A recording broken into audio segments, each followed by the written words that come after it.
Written by Mr. Michael Squid. I've been a nature photographer for 13 years, and I love it. Most of my work doesn't sell, but I occasionally get printed in Nat Geo, or one of my pics on a Stokes site blows up. Either way, I get out in nature, testing telephoto lenses, and there's something truly zen-like about observing a hummingbird feed or an antelope guide her calf through a field. I was home trying out a new lens, a Sigma 500mm on a 2x extender, effectively making it a 1000mm lens. For anyone unfamiliar with lenses, it shoots far as hell, and with the extender, images viewed through the lens are magnified 20 times. I was in my 4th-story apartment, testing the new lens that had arrived in the mail. After checking for dings or scratches and finding none, I sighed in relief and proceeded to lock the lens into the extender, then mount it on my camera. Anything within 100 feet would be blown out and blurry, and my apartment is on the small side. For this reason, I naturally aimed it out my window and took a shot of the moon. I admired the crispness of the image and then decided to see how people would look through the lens. I'm not a creep by any means, and becoming a peeping Tom was the last thing on my mind as I swiveled the camera towards an apartment complex a few blocks over that was visible from my window. I was about to aim the camera down to the sidewalks below, when my muscles froze as the viewfinder displayed what my lens had landed on. I was peering into a dark apartment's unlit bedroom. I watched a woman being deflated. Her skin became slackened, her form crumpled and shrank. Her mouth was a gaping, wide scream. A look of absolute horror was locked in her lifeless, wide eyes. And then I saw what was standing behind her, its long fingers holding her up by her hollow shoulders.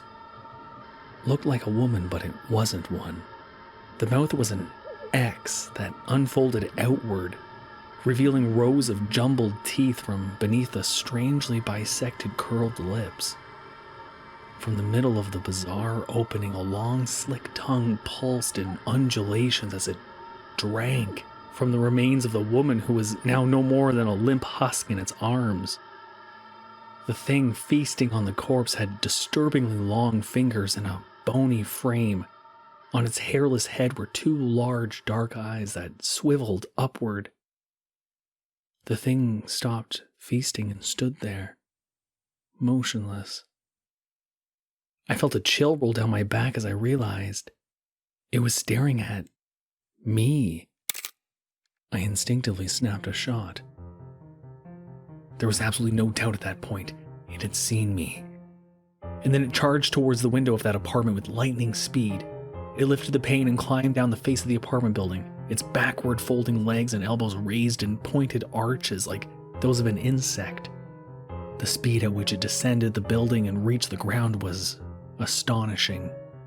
More so was the fact its feet and hands had adhered to the brick facade of the building so naturally, as if it merely had been scuttling across the ground.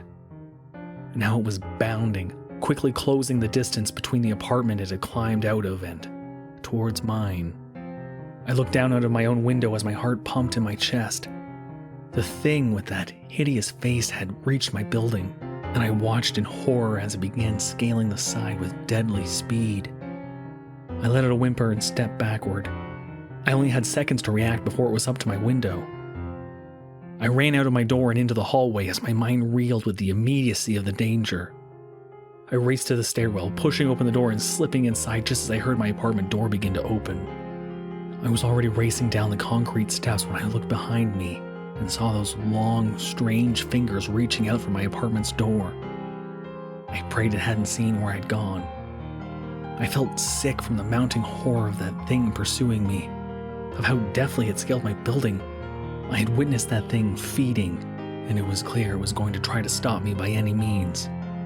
I rounded the landing of the 2nd story, my feet creating a loud clapping that echoed in the stairwell. I heard my heartbeat in my ears.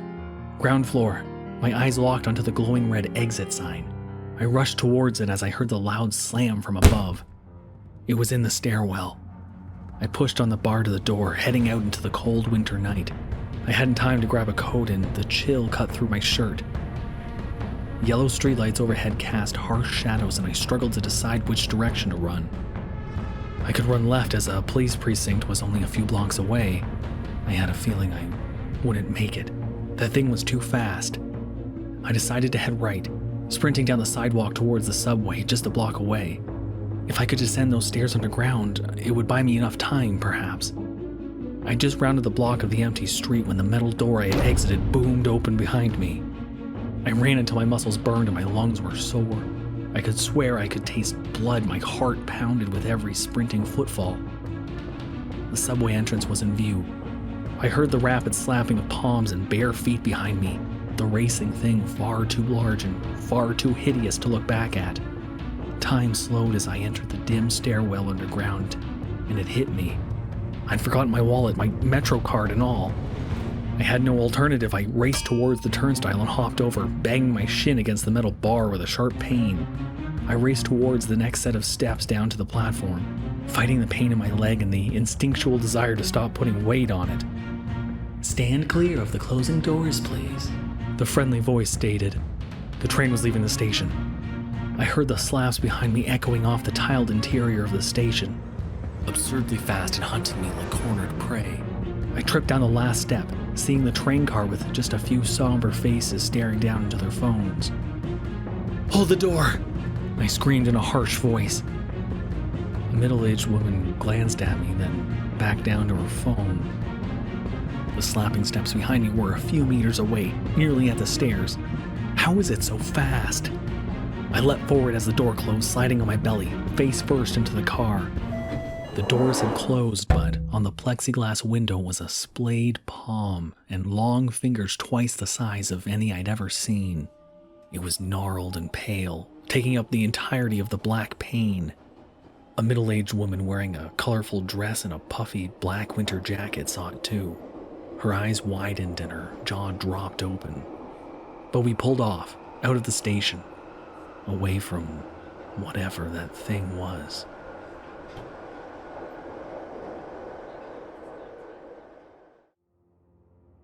It's been 2 days since the incident. I called up a friend who let me crash on his couch the first night. I also texted my neighbor to make sure my door was locked and closed. It was wide open, as well as the window that thing had entered my apartment through. I'm on an actual train now, on my way to my parents.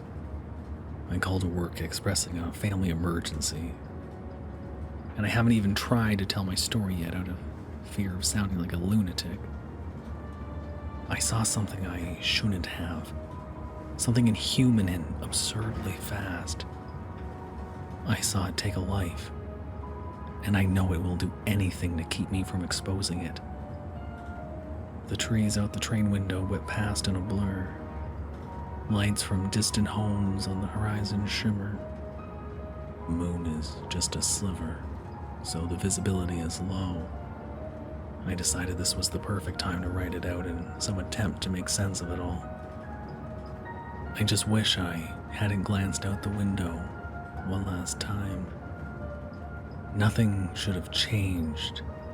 It's dark and visibility is low. Nothing to see but shadowy trees rushing past and the glimmer of lights from houses in the distance. Except 2 of those lights are getting closer, moving in a steady, methodic motion. 2 reflecting orbs of light from a pair of eyes that easily keep up with the train as that thing bounds along effortlessly by the tree line. It won't need to run for much longer. The next stop on this train is the last.